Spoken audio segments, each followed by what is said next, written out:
নমস্কার বন্ধুরা।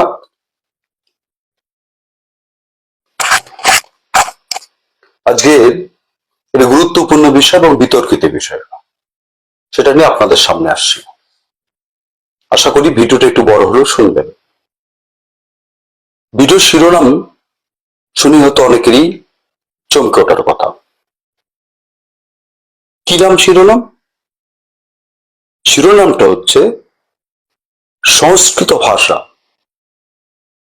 যেটাকে আমাদের দেশের অনেক ঐতিহাসিক, বলবো না আমি, উগ্র জাতীয়তাবাদীরা, রাষ্ট্রবাদী বলে যারা নিজেদেরকে ইদানিং গর্ববোধের সঙ্গে পরিচয় দেওয়ার চেষ্টা করেন, যাদের ভারতীয় সভ্যতা, সংস্কৃতি, স্বাধীনতা আন্দোলনের ইতিহাসে কোনো বিন্দু মাত্র ভূমিকা আজ পর্যন্ত তারা প্রমাণ করতে পারেনি। যা আছে সেটা বিশ্বাসঘাতকতার ইতিহাস, সেটা জগৎ শেঠদের ইতিহাস, মির্জাফরদের ইতিহাস। কাজেই শিরোনাম অত্যন্ত চমৎকৃত। সংস্কৃত আদৌ ভারতীয় ভাষা কি? ইতিহাস কি বলছে? আমরা ইতিহাসে যাচ্ছি। আধুনিক একদল গবেষক বলছেন যে সংস্কৃত লিখবার, সংস্কৃত চর্চা করবার প্রথম দেশ, প্রথম জায়গা ভারতবর্ষ নয়। অবাক হলেন তো? তারা প্রমাণ করেছেন প্রাচীনকালে সংস্কৃত ভাষার চর্চা হতো, সংস্কৃত ভাষায় কথা বলতো যে দেশের মানুষেরা, সেই দেশটার নাম ছিল আজকের সিরিয়া। অবাক হলেন তো? এরপরে একটা অন্য কথায় আসে। আজকের ভারত সরকার, যাদের নেতৃত্ব পরিচালিত হচ্ছে, বিগত সময়ে এই সরকারটা একক ক্ষমতায়, এককভাবে দলীয় ক্ষমতায় আসবার পর তারা ব্যাংককে তারা যেটা করলো, বিশ্ব সংস্কৃত সম্মেলন। এবং এই সম্মেলন আমরা দেখেছিলাম 250 জন সংস্কৃত পণ্ডিত, পাশাপাশি ভারতের দুজন গুরুত্বপূর্ণ ক্যাবিনেট দপ্তরের মন্ত্রীও সেই বিশ্ব সংস্কৃত সম্মেলনে উপস্থিত ছিলেন, উদ্বোধন করেছেন, বক্তব্য রেখেছেন। ইভেন সেখানে একটা অদ্ভুত আমরা প্রস্তাবনা দেখেছিলাম। সেই প্রস্তাবনায় বলা হয়েছিল যে স্বরাষ্ট্র দপ্তরের বিদেশ মন্ত্রক যেটা, সেই বিদেশ মন্ত্রকে সংস্কৃতের জন্য একজন যুগ্ম সচিবের পদ তৈরি করবার কথাও তারা সেদিন সেখানে ঘোষণা করেছেন। এটা একটা প্রাচীন ভাষা বলে যারা দাবি করেন, যে ভাষায় কেউ কথা বলে না, প্রায় লেখেও না, পড়েও না, সেই ভাষা নিয়ে বিদেশে ভারতের বিষয়গুলোকে উন্নীত করবার স্পর্ধা যারা উগ্র জাতীয়তাবাদী মনোভাবের সঙ্গে পোষণ করেন, তাদের জানা উচিত এই ভাষাটায় কতটা ভারতীয়ত্ব রয়েছে। এবার আমরা আসবো একটু অন্য ধরনের কথায়। যারা দাবি করছেন সাংস্কৃতিক জাতীয়তাবাদের অন্যতম সংকেত হচ্ছে সংস্কৃত ভাষা, আজকের তথাকথিত সনাতন ধর্ম, আজকের হিন্দু ধর্ম, এই ভাষার ধর্মীয় ভাষা বলে যারা দাবি করছেন, তারা নিজেরাই জানেন না এই সনাতন ধর্মের প্রায় 75% বেশি মানুষ এই ভাষার সঙ্গে আদৌ কোনোদিন সম্পর্কিত নন, ছিলেন না, আজও নন, আগামী দিনেও হবেন না। ইভেন এই 75% মানুষের কাছে সংস্কৃত ভাষাকে অচ্ছুত করে রেখেছিল, বা বলা যেতে পারে ওই 75% মানুষকে সংস্কৃত ভাষা চর্চা করবার নামে তাদেরকে অচ্ছুত করে রাখা হয়েছিল। আমরা আমাদের বাংলাদেশের ইতিহাসে যদি দেখি, তাহলে বিদ্যাসাগর মহাশয় প্রথম ব্রাহ্মণ ব্যতীত কিছু অন্য সম্প্রদায়ের মানুষের, ধর্মীয় সম্প্রদায়ের মানুষকে সংস্কৃত পড়বার অধিকার দিয়েছিলেন। এই যে প্রাচীন ভাষা, যার সামান্যতম যোগসূত্র শেখাবার ক্ষেত্রে, চর্চা করবার ক্ষেত্রে ভারতীয় উপমহাদেশে যার বিন্দুমাত্র অস্তিত্ব খুঁজে পাওয়া যায় না, সেই ভাষাকে নিজস্ব ব্র্যান্ডের হাইপার ন্যাশনালিজম হিসাবে তৈরি করে ভারতের উন্নততর সভ্যতাকে বিকৃত করবার পথে হাঁটছেন যারা, তাদের জেনে রাখা উচিত যে পৃথিবীতে প্রথম সংস্কৃত ভাষায় যে প্রত্নতাত্ত্বিক প্রমাণ ঐতিহাসিকরা পেয়েছিলেন, সেটা কিন্তু ভারতবর্ষে ছিল না, সেটা ছিল সিরিয়ান। আমরা এবারে একটু অন্য ভাবে হাঁটছি।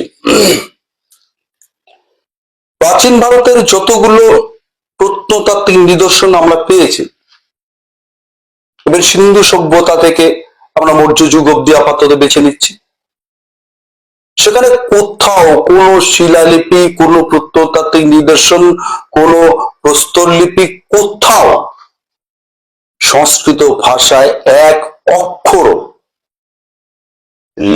লেখা থাকবার প্রমাণ ঐতিহাসিকরা খুঁজে পাননি। অশোকের শিলালিপিগুলো, প্রস্তর লিপিগুলো, যার বেশিরভাগ ক্ষেত্রেই পালি ভাষায় রচিত হয়েছে। তাহলে সংস্কৃত চেয়ে পালি যে প্রাচীন, এটা মেনে নিতে হবে, মেনে নেওয়া উচিত। এবার আসবে সংস্কৃতকে তাহলে কি সিরিয়ানদের ভাষা? যদি সিরিয়ানদের ভাষা হয়, তাহলে কিভাবে সিরিয়ার ভাষা ভারতবর্ষে এসে পৌঁছালো, আর আজকের ভারতীয়রা বা মধ্যযুগের বা গুপ্ত পরবর্তী যুগের ভারতীয়রা সংস্কৃতকে আদি ভাষা হিসেবে দাবি করতে শুরু করলো, এটা জানা উচিত। সংস্কৃতের আমাদের দেশের প্রাচীনতম নিদর্শন নাম হচ্ছে ঋগ্বেদ, যাকে পুরাতন ভারতীয় বা ঋগ্বেদিক সংস্কৃত বলা হয়। আপনারা জানলে অবাক হবেন, ঋগ্বেদিক সংস্কৃত প্রথম যে শিলালিপিতে লিপিবদ্ধ হয়েছিল তা ভারতীয় সমভূমিতে নয়, তার উত্তর সিরিয়ায় পাওয়া গেছে। এরপর কি বলবেন আপনারা? খ্রিস্টপূর্ব 1500 থেকে 1350 সালের মধ্যে সিরিয়াতে একটা রাজবংশ রাজত্ব করত, যে রাজবংশের নাম ছিল মিত্তান্নি রাজবংশ, যারা বর্তমান ইউফ্রেটিস এবং ট্রাইগ্রিস অববাহিকায় শাসন করত, যে অঞ্চলটা বর্তমানে ইরাক, সিরিয়া এবং তুরস্কের দেশগুলোর প্রায় কাছাকাছি অংশ নিয়েই মিত্তান্নি রাজবংশ শাসন শুরু করেছে। মিত্তান্নিরা যে ভাষায় কথা বলতো সেটাকে বলা হচ্ছে অ্যাকচুয়ালি হুরিয়ান ভাষা। এই হুরিয়ান ভাষার একটি সংস্কৃত নাম ছিল, এবং মিত্তান্নিদের মধ্যে যারা অভিজাত গোষ্ঠী, তারা এর ব্যবহার করত। যেমন কতগুলো ভাষার উদাহরণ আমরা দিতে পারি। পুরুষ মানে অর্থাৎ মানুষ, আমাদের বাংলায় মানুষ বলায়। তুস্রাত্তা অর্থাৎ আক্রমণকারীর রথ। শুভারদাতা স্বর্গ থেকে পাওয়া। ইন্দ্রতা ইন্দ্র দ্বারা সাহায্য করা। সুবন্ধু ঠিক এরকম একটি নাম যা আজও কিন্তু ভারতে বর্তমান।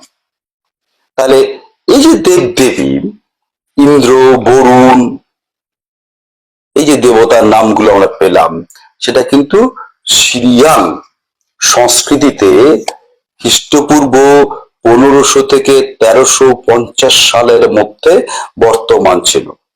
এই মিত্তান্নিদের একটি সংস্কৃতি ছিল।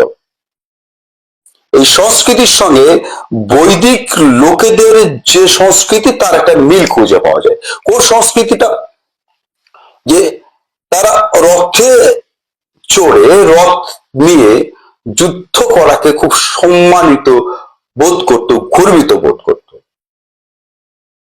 এই মিত্তান্নিরা ঘোড়া প্রশিক্ষণ ম্যানুয়াল, বিশ্বের প্রাচীনতম এক ধরনের নথি।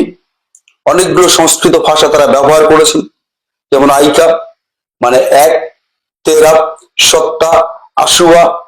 এই যে অর্থগুলো, সংস্কৃত অর্থগুলো একমাত্র তাদের ব্যবহারিক জীবনে আমরা খুঁজে পাই। এবং মারিয়ানা নামের এক ধরনের রথ, যা যোদ্ধাদের নিয়ে গঠিত হতো, এই শব্দটি সংস্কৃত মারিয়া শব্দ থেকে এসছে, যার অর্থ যুবক।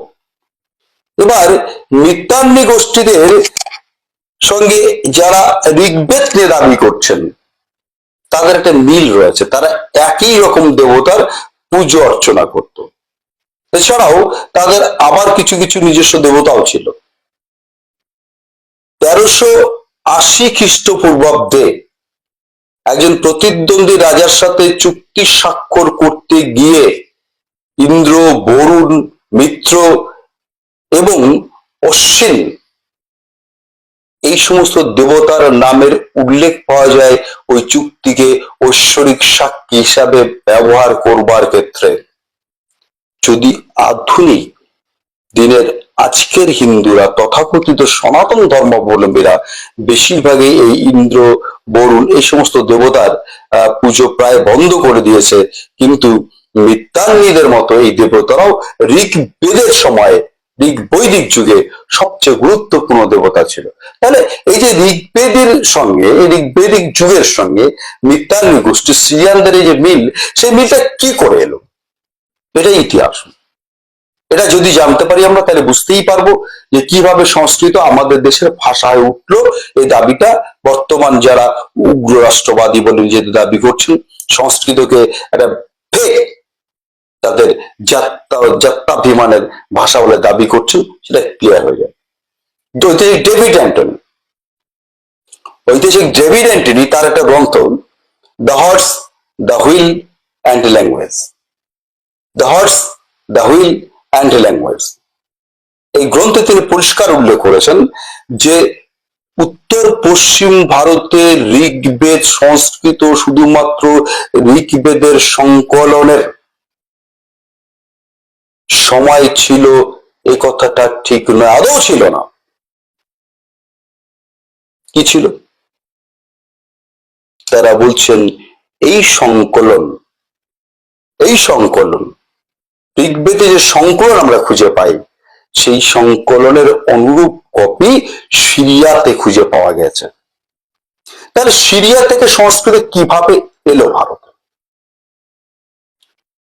একজন ঐতিহাসিক আছেন, মন গড়া ইতিহাস লেখেন, বিকৃত ইতিহাস লেখেন, ভারতীয় সভ্যতা সংস্কৃতিকে অপব্যাখ্যা করবার চেষ্টা করেন, যিনি ওই বর্তমান রাষ্ট্রবাদীদের দ্বারা তৈরি করা একজন ঐতিহাসিক পিয়ানো। তার ইতিহাস যদি জানেন, তাহলে গোটা পৃথিবীটাই একসময় কি বলবো, এমন একটা সভ্যতার অধিকারী ছিল, যে সভ্যতার আছে ধারক বাহক আজকের এই রাষ্ট্রবাদীরা। সম্পূর্ণ অনৈতিহাসিক তত্ত্ব তিনি তার রচনায় তৈরি করেন। এবার মিথকে আমরা ইতিহাস রচনার একটা উৎস বলি। মনে রাখবেন, মিথ কিন্তু ইতিহাস রচনার একটা উৎস হলেও ইতিহাস ধারণা দিতে পারে মিথ কিন্তু অকাট্যভাবে ইতিহাস নয়। আর এই মিথগুলোকেই আজকের যারা সংস্কৃতকে আমাদের দেশের ভাষা বলে দাবি করবার চেষ্টা করেন, তারা সেই মিথগুলোকেই একে আঁকড়ে ধরে ইতিহাসকে বদলে দেওয়ার চেষ্টা করেন। কি বলছি, কিভাবে? যে পরিবার থেকে, আমরা আবার বলছি মিতান্নি গোষ্ঠী, যে পরিবার থেকে সংস্কৃত ভাষার উৎপত্তি, সেই পরিবার ছিল আসলে প্রোটো ইন্দো ইউরোপীয় জনগোষ্ঠীর মানুষ। প্রোটো ইন্দো ইউরোপীয় জনগোষ্ঠীর মানুষ, এই প্রোটো ইন্দো ইউরোপীয় জনগোষ্ঠীর থেকেই আর এক জনগোষ্ঠী তৈরি হচ্ছে, যাকে বলা যায় প্রোটো ইন্দ্রো ইরানীয় জনগোষ্ঠী। তাদের একটি ভাষা, এই ভাষা বর্তমান উত্তর ভারতে ইরানীয় ভাষাবিদরা এই ভাষার সঙ্গে, এই প্রোটো ইন্দো ইরানীয় ভাষার সঙ্গে সংস্কৃত ভাষার হুবহু মিল খুঁজে পাচ্ছেন। ঐতিহাসিক জেপি মেলোরি, ডিকো অ্যাডামস দ্বারা সম্পাদিত কতগুলো গ্রন্থ, যেমন ইন্দো ইউরোপীয় সংস্কৃত এনসাইক্লোপিডিয়া, ওয়েল এনসাইক্লোপিডিয়া, দক্ষিণ ইউরাল এবং কাজাকিস্তান বর্তমানে প্রোটো ইন্দো ইরানীদের প্রথম দিকের বক্তাদের কথা লিখেছেন এবং তারা এন্ড্রোনোভা সংস্কৃতির প্রতিনিধিত্বকারী। এই মানুষগুলোই 2000 খ্রিস্টপূর্বাব্দের আগে প্রথম আবির্ভূত হয় এবং মধ্য এশিয়ার মাতৃভূমি থেকে এই গোষ্ঠীর এক দল, মধ্য এশিয়ার মাতৃভূমি থেকে এই দলের একটা অংশ, তারা যারা প্রোটো ইন্দো ইরানীয় কথা বলা জানত, তারা এখন সংস্কৃতের প্রাচীনতম ফর্মগুলোকে নতুন করে চর্চা করতে আরম্ভ করলেন, যেটা ওই বললাম মিতান্নি জনগোষ্ঠীর ভাষা ছিল। এর মধ্যে কিছু লোক পশ্চিমে সিরিয়ার দিকে চলে যায়, আর কিছু লোক পূর্ব ভারতের পাঞ্জাব অঞ্চলের দিকে চলে আসে। এটা ডেভিড অ্যান্টনির অন্যতম মতামত। এবার এই পশ্চিম দিকে চলে আসা লোকেরা সম্ভবত সিরিয়ার হুরিয়ান রাজাদের দ্বারা ভাড়াটের সারথি হিসাবে নিযুক্ত হয়েছিলেন। এই সারথিরা যে ভাষায় কথা বলতেন, যে ভাষায় স্রোত আবৃত্তি করতেন, যেগুলো ঋগ্বেদে তাদের পরবর্তী সহসাথীদের দ্বারা মেনে নেওয়া হয়েছিল যে তারা ওই গোষ্ঠীর লোক পূর্ব দিকে যারা যাত্রা করেছিলেন। সুতরাং ঋগ্বৈদিক সংস্কৃত ভাষাভাষীরা তাদের নিয়োগকর্তাদের সিংহাসন দখল করে মিতান্নি রাজ্য প্রতিষ্ঠা করেছিল, এটা ঐতিহাসিক সত্য। তারা একটি রাজ্য লাভ করবার সময় মিতান্নিরা স্থানীয় হুরিয়ান ভাষা এবং ধর্ম গ্রহণ করেছিল বলেই তারা তাদের প্রাচীন সংস্কৃতি হারিয়ে ফেলেছিল। এই যে সংস্কৃতির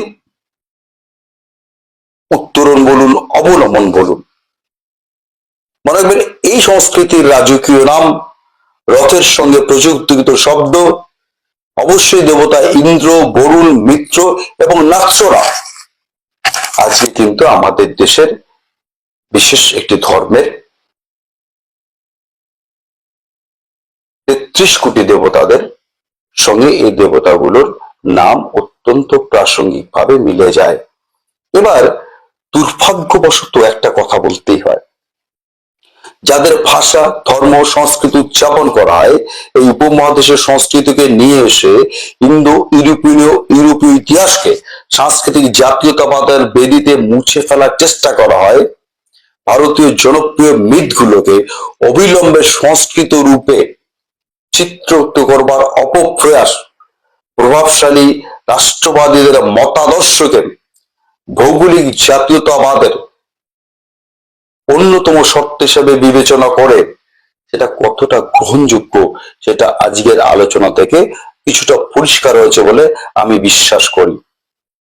এবং এও বিশ্বাস করি প্রাচীন সনাতন ধর্মের ধর্মীয় ভাষা সংস্কৃতের যদি আগমনের পূর্ব কোন ইতিহাস থাকে,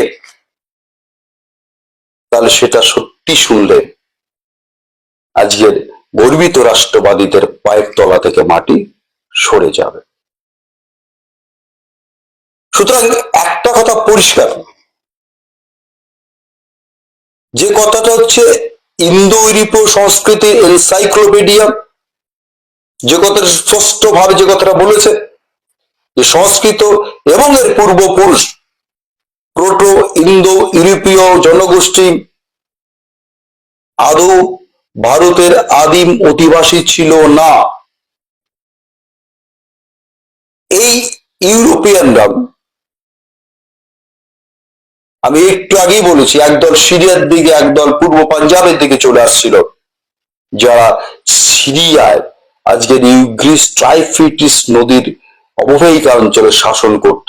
তারা চিটকে আফ্রিকা থেকে সমস্ত মানুষ উৎপত্তি বলে ইতিহাস প্রমাণ করে। সেই জনগোষ্ঠীরাই ভারতবর্ষে এসে এই ভাষার অন্যতম জন্মদাতা। সুতরাং সংস্কৃত আদি ভারতীয় ভাষা, এই কথাটা বলবার আগে ভাবতে হবে। ভাববার বলছি এই কারণেই, কারণ আজ পর্যন্ত কোনো প্রামাণ্য দলিল নেই ইতিহাসের কাছে প্রাচীন কালে সংস্কৃতের ব্যবহার সম্পর্কে। তাহলে প্রশ্ন আসবে আজকে রামায়ণের ক্ষেত্রে, মহাভারতের ক্ষেত্রে, বেদের ক্ষেত্রে তাদের পুরাণত্ব, তাদের প্রাচীনত্ব কতটা, সেটা আপনারাই বিচার করবেন। ভালো থাকবেন, শুভরাত্রি।